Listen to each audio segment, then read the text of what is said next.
At my mother's 60th birthday celebration, she lifted her glass and declared that, from now on, my $5,500 monthly salary and all future bonuses would go into a family account, or I'd be cut off. I muttered under my breath, "You can't be serious." But my older brother, sitting beside her, gave a solemn nod. I stood and left without a word. Hours later, their frantic calls flooded my phone. "You're not serious," I whispered, clutching the table's edge until my knuckles whitened. She didn't flinch.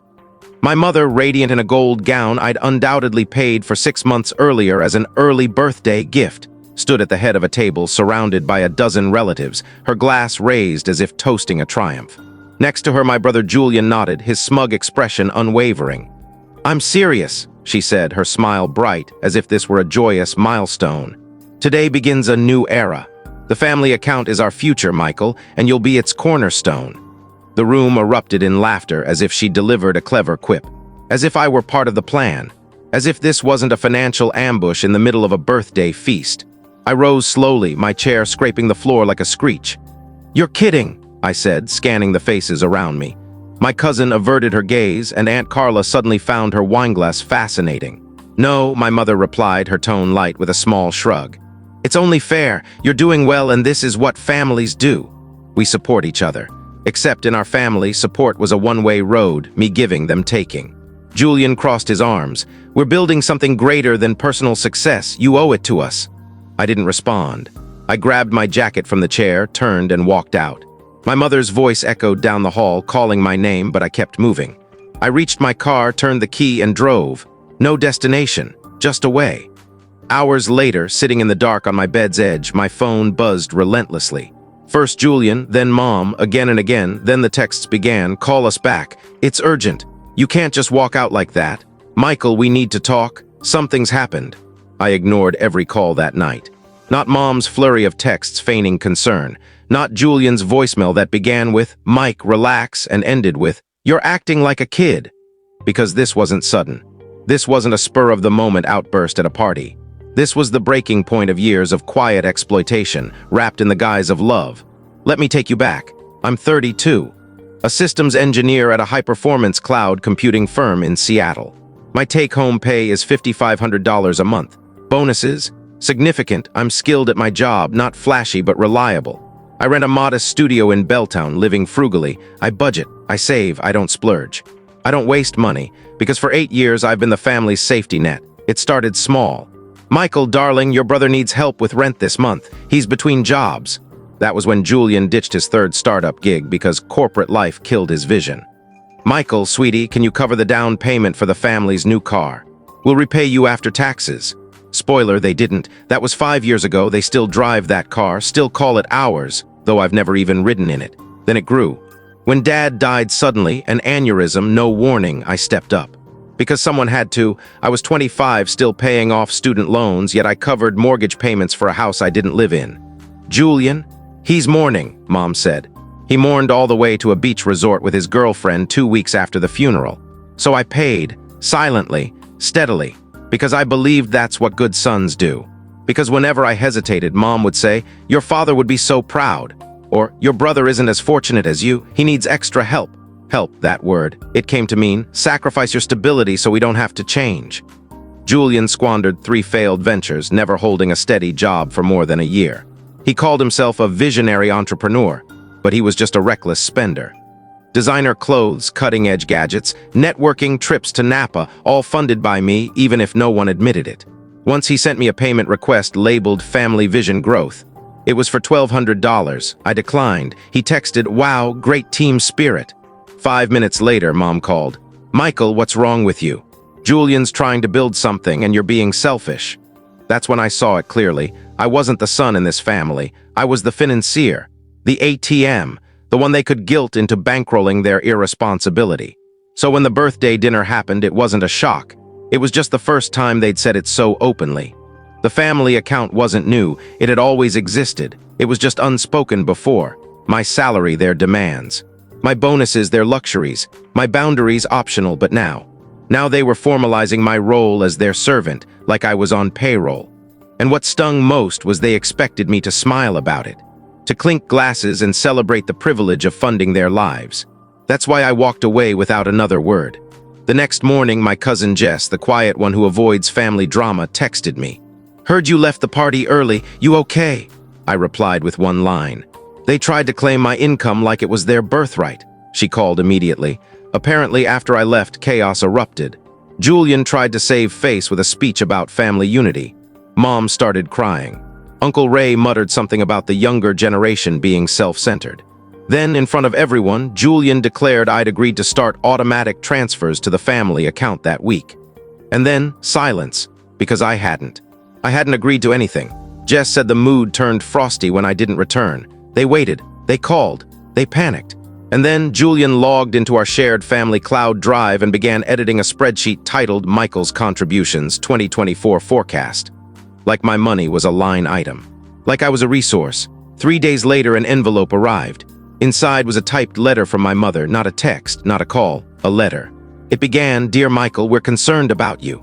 It went on to say I'd humiliated her at her birthday, that my actions were hurtful and disruptive, and that if I wanted to remain part of this family, I needed to embrace sharing my success.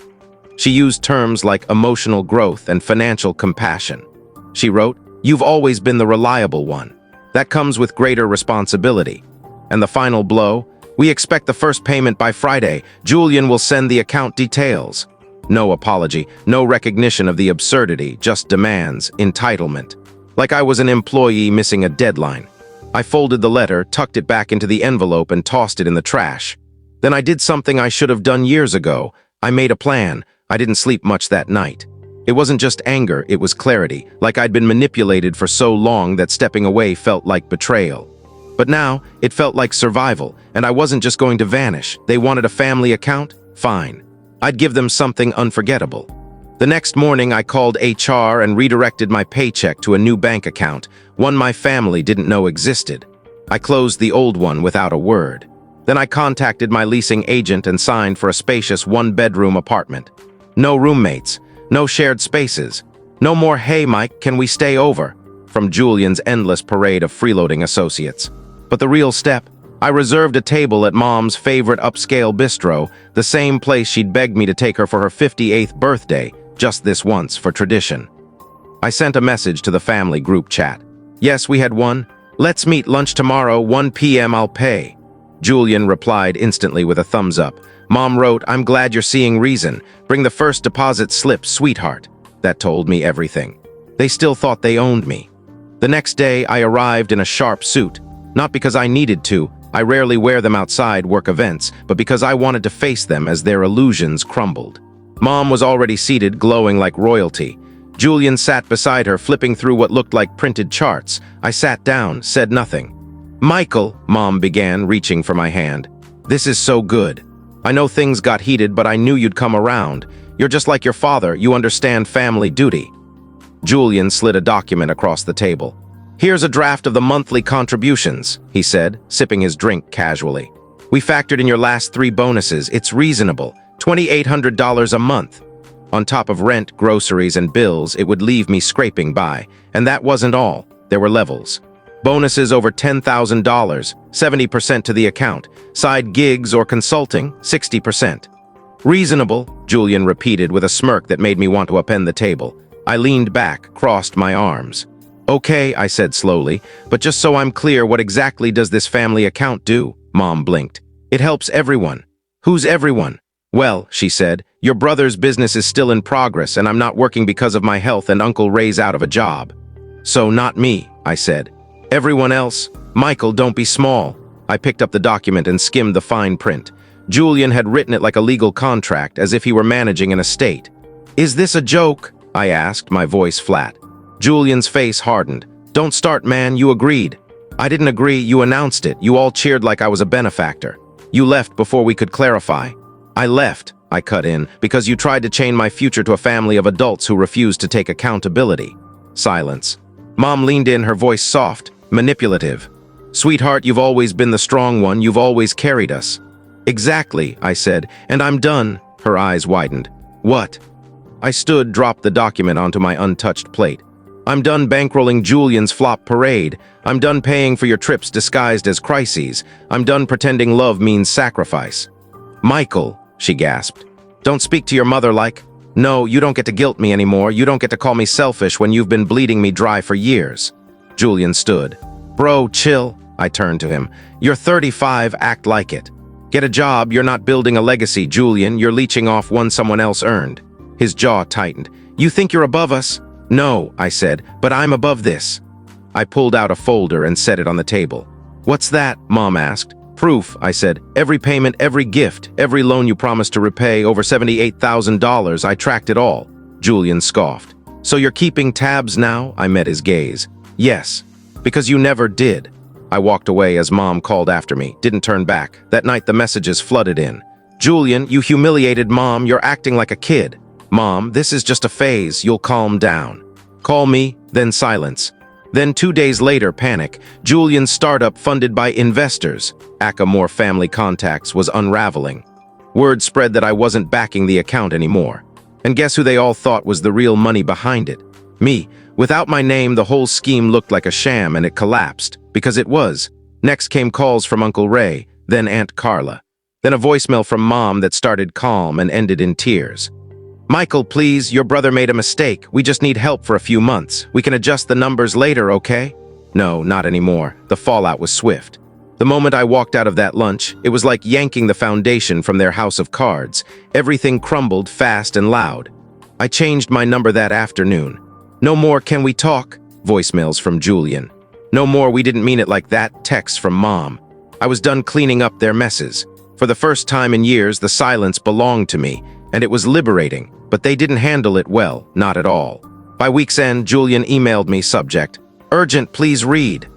His company, the one I'd unknowingly propped up for years, was imploding. 2 investors had bylaid. Their main supplier backed out once they learned the primary backer, me, was gone. Apparently, Julian had been dropping my name in pitches without my consent, saying things like, my brother's got us covered through next year, or we've got 6 figures secured thanks to family. All lies.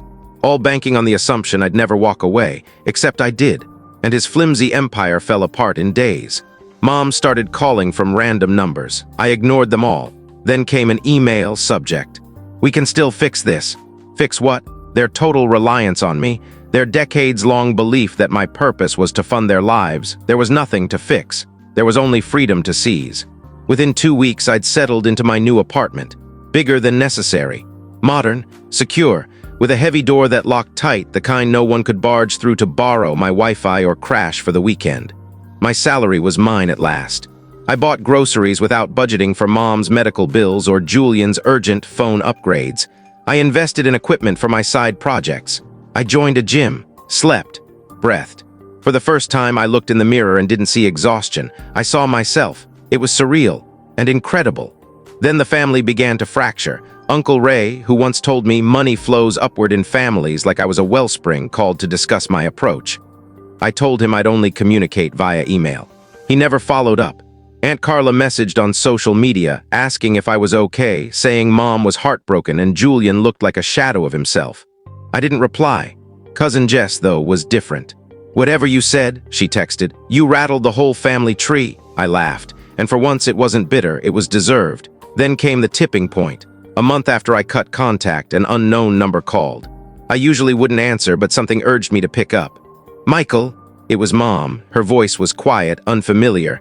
I'm at your building, I just want to talk. I almost hung up, almost. But a small part of me, one that remembered a time before the manipulation, said, give her 5 minutes. That's it, 5. She was in the lobby, holding a container like a truce offering. Inside was my childhood favorite, roasted chicken and rice. She didn't smile, didn't plead, just said, can we sit? We found 2 chairs in a corner. I stayed silent. She spoke slowly. I didn't see what we were doing to you. Not truly. I raised an eyebrow. It took a public fallout and financial collapse to notice. She flinched. I know how that sounds. Then she pulled a folder from her purse. Records, every payment, every transfer. Every deposit I'd made to cover the mortgage, Julian's failed ventures, the gift cruise she claimed a friend funded. $78,450 in total. Julian said you kept track, she said. I didn't believe him. I thought you were just being distant. I looked at the figures. Distant. This was self-preservation, my financial reckoning.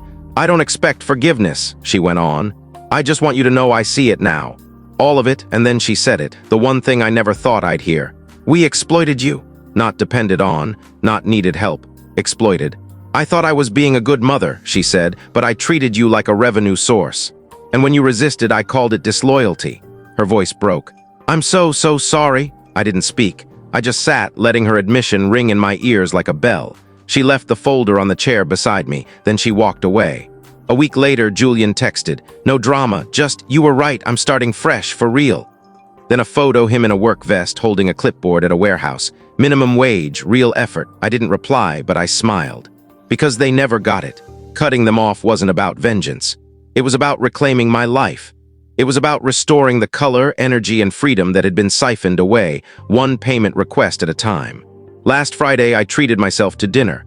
A proper one, table for one, candlelight, a glass of wine. I sat in silence, browsing apartment listings, not because I needed to move, but because I could. My phone pinged, a text from Jess. Proud of you, you sparked the fire, let them feel the burn. And I did, I still do. They always thought I'd return. They always did. Every time I set a limit, they pushed until it gave way. Every no became a maybe. Every last time became another exception, but not this time. This time I vanished and stayed gone, and for a while it drove them mad. Mom texted, called, emailed. Left voicemails about how we used to be close.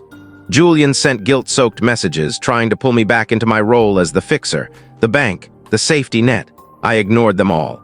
And when the silence lasted longer than they expected, they panicked. Because for once, their plan failed, and I didn't come running to fix it. The best part? My life improved, immediately. My bank account stopped shrinking for reasons that weren't mine. My weekends were my own. I slept better, ate better, smiled more. I wasn't just surviving, I was rebuilding. I revived old hobbies, took a real vacation. Bought things I once called extravagant because someone else's emergency always took priority. I started dating again. Someone who asked about my passions before my paycheck. And for the first time in my adult life, I felt something unfamiliar. Peace. A few months later, Mom sent a letter, handwritten, tear-stained, full of I didn't realize and we were just trying to get by and Julian's struggling. She called it a misunderstanding. I called it a decade of financial pressure I was never allowed to question. She begged me to come home for Thanksgiving. Said the family felt incomplete without me. I nearly laughed. Because for the first time, my life felt complete. Julian went quiet soon after. Just told me he'd moved in with a friend after his business tanked. No more investors, no income, just debt. She said he was finally learning what life looks like without a fallback. Without me. Good. Let him face the same pressure I carried alone. Maybe then he'll get it. Maybe he won't. But it's not my job to rescue him anymore. The truth, they didn't love me, they loved what I provided. And the moment I stopped giving, stopped sacrificing, stopped bending, they turned cold. Called me a traitor. Because in their world, saying no is unforgivable. But I'd rather be despised for walking away than adored for being a doormat. And now they're living with their choices, and I'm living with mine. Last week I sat alone in my favorite cafe, sipping overpriced coffee, and I smiled. Not because of the ambience, not because of the calm, but because the money I spent that day. It was mine, earned by me, spent on me, not siphoned into a bottomless family pit, not taken under the pretense of unity, just mine, and that might not mean much to some. But to me, that was freedom, so here's the final truth.